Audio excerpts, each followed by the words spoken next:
자, 가스 용접의 특징으로 틀린 것은, 자, 여러분 일단 가스 용접의 특징이라고 하면 여러분 뭐가 떠오르죠? 가스를 가지고 한다. 전기 용접보다는 조금 덜 뜨겁겠다. 그죠? 그럼 용입이 좀 얕겠네? 얕고, 그리고 또 뭐가 있을까? 전기 용접은 막 설비가 그래도 일단 기본적으로 코드는 꼽아야 되는데, 코드 꼽으려고 하면은 뭐 리드선 가지고 좀 와서 이렇게 좀 끌어가면 되긴 하는데, 그래도 좀 그렇긴 해. 약간 설치가 좀 힘든 부분이 있긴 해. 그죠? 근데 가스 용접이라고 하면 가스통, 산소랑 아스틸렌 두 개만 가지고 와도 가스 아크 이산화탄소 산소 아스틸렌 가스 용접 충분히 가능한 겁니다. 뭐 그런 걸 우리가 따져봤을 때 어떤 것들이 있겠냐, 뭐 저렴하고 뭐 그런 것들 한번 따져보자 이겁니다. 용융 범위가 넓으면 운반이 편리하다. 맞죠? 전원 설비가 없는 곳에서도 쉽게 설치할 수 있다. 그쵸? 뭐 전원이 꼭 있어야 됩니까? 가스통만 있으면 되는데. 아크 용접에 비해서 유해 광선의 발생이 적다. 아크 용접은 눈뽕 심하게 맞으면 눈 잠깐 동안 안 보여 그잖아요. 근데 가스는 뭐 그 정도까지는 아니야. 그냥 좀 밝은가 보다, 좀 눈뽕이 좀 있나 보다 하는 겁니다.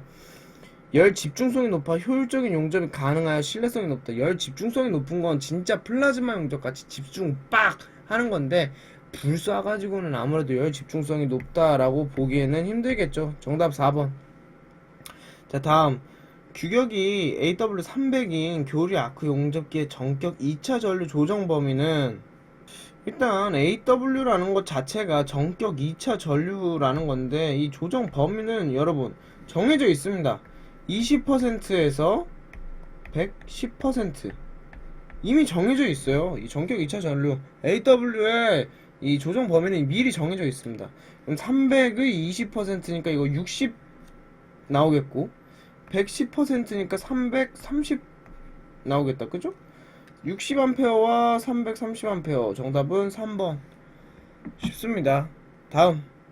자, 여러분, 아세틸렌 가스의 성질 중에서 15도씨 주로 많이 나오고 1기압에서 아세틸렌 1리터의 무게는 얼마인가 하는데, 일단 뭐 아세틸렌이 지까지 이렇게 무거워봤자 얼마나 무겁겠습니까? 근데 우리 아세틸렌 쓰다 보면은 그래도 아주 무게가 없진 않을 것 같다, 수소처럼 가볍진 않을 것 같다라는 생각을 합니다. 뭐 그러면서 여러분 찍어도 되는데, 일단 정확한 답은 1.176, 이 2번이 정답이긴 한데, 어느 정도 우리가 타협을 볼 수 있겠다 싶은 선, 그러니까 0. 몇 가지 내려가는 건 아닌 것 같고, 막 3, 5 막 이렇게 올라가는 것도 아닌 것 같다. 아스틸렌 이런 어떤 엔지니어링 센스를 조금 발휘해서 아스틸렌 정도라면 한 너무 무겁지는 않을 것 같지 않나? 라는 생각을 한번 해보는 거. 여러분이 한 문제라도 조금 더 단순하게 찍는다 말고 좀 더 과학적으로 추론해본다의 느낌으로 한번 접근해 보았습니다. 뭐 물론 1.176 정확한 값을 달달달달 외우고 가면 좋은데 막상 기억이 나지 않을 때의 얘기입니다. 자, 다음. 가스 용접에서 모재의 두께가 6mm일 때 사용되는 용접봉의 직경. 이거 정답. 공식 아는 분 있습니까? 공식. 자, 이게 용접봉의 직경 D는 1 플러스 2분의 모재 두께 T. 그래서 1 플러스 1 플러스 2분의 6. 이거 3이죠? 이퀄 4. 정답은 2번. 편합니다. 이거 뭐 그렇게 대단한 건 아니고 1 플러스 2분의 t. 용접봉 직경은 어떻게 구하더라? 1 플러스 2분의 t. 알아두세요. 다음. 피부아크 용접 시 아크열에 의하여 용접봉과 모재가 녹아서 용착금속이 만들어지는데, 이때 모재가 녹은 깊이를 무엇이라 하는가? 여러분 이거 뭐라고 합니까? 용입. 용입이라고 하죠. 이거 기본입니다. 이거에 대해서는 뭐 추가적인 설명을 하진 않겠습니다. 뭐 용입이 깊이 들어갔다. 여러분, 모재가 녹은 깊이를 용입이라고 하는 거 다들 알고 계시죠? 자, 다음. 직류 아크 용접기로 두께가 15mm, 는 15mm, 길이가 5mm. 고장력 강판을 용접하는 도중에 아크가 용접봉 방향에서 한쪽으로 쏠렸다. 악쏠림. 다음 중 이러한 현상을 방지하는 방법이 아닌 것. 방지법이 아닌 것은, 자, 고장력 강판을 용접하는 와중에 아크 쏠림의 방지법으로서 쓸 수 없는 걸 고르는 겁니다. 1번 이음의 처음과 끝에 엔드탭을 이용한다. 엔드탭 이용하는 거 좋습니다. 접지시켜서 아크가 쏠리지 않고 모든 곳으로 균일하게 퍼질 수 있게 해주는 거 좋습니다. 용량이 더 큰 직류용접기로 교체한다. 직류용접기로 교체하는 것보다는 교류로 썼으면 좋았을 텐데 하는 아쉬움이 있습니다. 정답은 일단 2번이고, 용접부가 긴 경우에는 후퇴 용접법을 한다. 후진법이 가장 좋습니다. 용접부 끝을 아크 쏠림 반대 방향으로 기울인다. 뭐 이 정도면 괜찮습니다. 근데 이게 근원적인 해결 방법이 되는 것은 아닙니다만, 어쨌든 간단하게 임시 방편으로 사용할 수 있는 방법은 맞습니다. 다음, 강제 표면에 홈이나 게재물, 탈탄층 등을 제거하기 위해 얇고 타원형 모양으로 표면을 깎아내는 가공법. 이거 수도 없이 많이 나옵니다. 스카핑. 가끔 가다가 이제 이거를 가우징이랑 헷갈리는 분들이 있는데, 이거 분명히 말합니다. 얇고 타원형 모양으로 표면을 깎아내는 것을 스카핑이라고 합니다. 스카핑. 이 기본적으로 가우징이라는 거는 홈이 이렇게 균열이 이렇게 있으면 여기에 대해서 보수 용접을 하기 위해 조금 더 파내는 거를 기본적으로 가우징이라고 합니다. 뭐 다른 부수적인 기술들이 있을 수도 있겠지만, 가우징은 기본적으로 보수 용접을 위해서 좀 더 홈을 깊게 파는 것이라는 거. 그리고 얇은 타원형 모양으로 표면을 싹 깎아내는 것을 스카핑이라고 한다. 예, 다음, 가스 용기를 취급할 때의 주의사항. 가스 용기를 취급 시 주의사항. 가스 용기 이동 시에는 밸브를 잠근다. 맞죠? 가스 용기에 진동이나 충격을 가하지 않는다.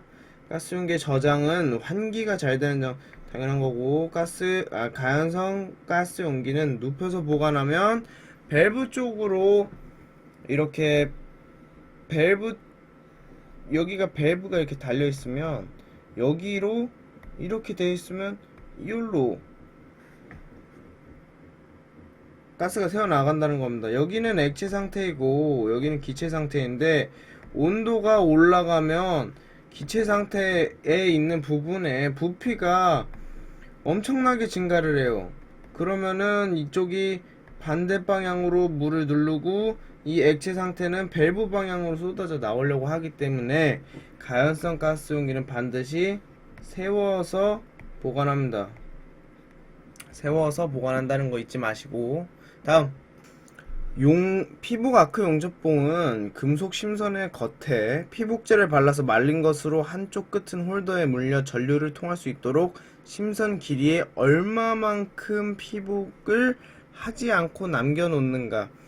여러분, 그니까 피복 아크 용접봉 보면 여기 이렇게 돼 있는데, 여기 끄트머리에서 이렇게 되어 있어요.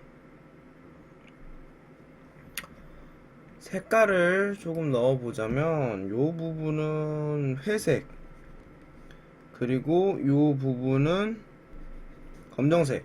여기가 심이 들어있는 거지, 용접봉의 심이. 그리고 여기에는 플러스 플럭스. 그런데 요 부분의 길이가 몇이냐 라는 거는 25mm입니다. 정해져 있어요. 플럭스를 제외하고 심선의 길이가 25mm만큼 길이를 잡혀줘 놔야 이 부분에다가 홀더를 껴서 전류를 통하게 할 수 있다라는 겁니다. 간단한 거였어요. 다음 중 두꺼운 강판, 주철, 관계 등의 절단에 이용되는 절단법은 두꺼운 강판, 후판류는 산소창 절단을 사용합니다. 두꺼워도 산소창 절단을 하면 쫙 하면서 이게 잘 녹아내려. 기본적으로 산소창 절단이 녹아내리고 뿜어내. 근데 봐봐, 여기 수중 절단이 말도 안 되죠. 수중 절단은 두꺼운 강판에 분말 절단은 진짜 얇은 것만 하는 거야. 폭염 절단, 이게 있는 말인가 이게? 어쨌든 중요한 건 산소창 절단에서 한다라는 겁니다. 자, 다음. 자, 피복 배합제 성분 중 탈산제로 사용되지 않는 것을 고르시오. 탈산제로 사용되지 않는 것을 고르라는 거는 뭡니까? 탈산제의 성능이 뭐야? 기능이 뭐야? 산소 빼내는 거지. 산소를 없애버리는 거야. 산소를 없애려고 하면 어떻게 해야 됩니까? 이 피복에 들어가는 배합제의 성분에서 산소랑 융합을 해줘야 이게 산소랑 합체를 해주면서 용접 심에는 산소가 들어가지 않게끔 하려고 하다 보니까 산소와 잘 만나는 거, 산화규소, 뭐 철류는 뭐 그렇지 다, 그리고 산화 알루미늄 다 들어갑니다. 근데 유황 뭐야, 유황 안 써요. 유황은 배합제로 들어가지 않습니다. 자, 고셀룰로스 용접봉은 셀룰로스를 몇 프로나 포함하고 있는가? 이거 사실 문제에서 이렇게 나오는 경우가 드물긴 합니다. 근데 굳이 나오니까 알려드리는데, 고셀룰로스 용접봉은 셀룰로스를 20에서 30% 정도 함유하고 있습니다. 뭐 그렇게 크게 의미가 있는 문제는 아니지만, 고셀룰로스라고 하니까 20에서 30. 뭐 만약에 뭐 셀룰로스가 아니라고 하면 그보다 낮은 거라고 하면 뭐 이 정도 많이 고를 수 있겠지만, 고는 20에서 30이다. 다음. 자, 테르민 용접은 화학열을 이용한 융접이고, 전자빔 용접 또한 전자빔을 이용한 융접이고, 유도 가열을 용접은 압접입니다. 압접. 탄산가스 아크 용접도 융접입니다. 압접에 해당하는 것은 3번. 일단 기본적으로 이 압접은 여러분 이게 눌러서 하는 거잖아. 그러니까 눌러놓고 하려고 하면 압력을 가하려면 어떻게 해야 돼? 전기 저항 같은 거 이용하는 거지. 전기 저항을 이용하거나 뭐 초음파를 사용하기도 하고, 뭐 마찰열을 이용하기도 하고, 뭐 등등등등 뭐 이런 것들이 있는 겁니다. 압접은 어쨌든 중요한 것은 확 녹이는데 포커스가 맞춰져 있기보다는 눌러놓고 거기서 열을 어떻게 할 것인가에 대한 고민이 더 많이 들어간 것이 압접이라는 겁니다. 자, 다음. 피복아크 용접에서 일반적으로 가장 많이 사용되는 차광유리의 차광도 번호는 몇입니까? 여러분이 사용하게 될 대부분의 차광유리의 번호는 10호에서 11호 정도 여러분은 사용합니다. 대부분 10에서 11 정도 사용하고 있고, 11이 이제 조금 더 뭐 그렇고 10이 조금 옅긴 한데 뭐 그 두 개가 그렇게까지 크게 의미는 없습니다. 둘 다 차광이 적당히 잘 되고 둘 다 적당히 빛을 받아들여주는, 용접할 때 보이게 해줄 수 있는 그 정도의 유리입니다. 다음, 가스 절단에 이용되는 프로판가스와 아세틸렌가스를 비교했을 때 프로판가스의 특징으로 틀린 걸 고르시오.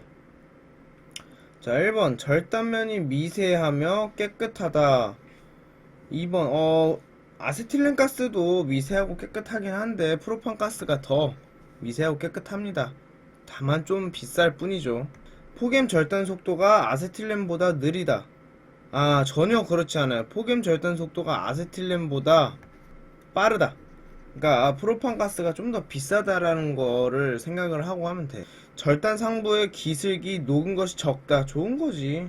슬래그의 제거가 쉽다. 이것도 좋은 거잖아요. 사실 여러분 제일 중요한 건 그거야. 비싸면 다 좋아. 좋으니까 비싼 거랄까?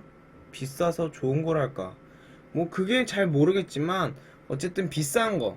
프로판가스가 아세틸렌가스보다 훨씬 더 비싸기 때문에 좋은데 많이 사용하지 못한다. 뭐 이런 게 가장 순리적인 거겠죠. 자, 다음. 순리적인 거라기보다는 좀 기본적인 거겠죠. 다음. 교류 아크 용접기 종류에 속하지 않는 거. 교류 아크 용접기. 그게 아닌 거를 고르자면 일단 뭐가 교류 아크 용접인지를 알아야 될 것 같아요. 그죠? 교류 아크 용접기는 첫 번째, 가동 철심형. 두 번째, 가동 코일형. 세 번째, 탭 전환형. 네 번째, 가포화 리액터형. 이렇게 네 가지가 있습니다. 그래서 교류 아크 용접기의 종류 4개, 가동 철심형, 가동 코일형, 탭 전환형, 그리고 가포화 리액터형. 이렇게 4개 정도는 달달달달 외울 수 있는 정도가 되는 게 좋지 않나라는 생각을 합니다. 그래서 결국 정답은 3번 정류기형이 되겠습니다.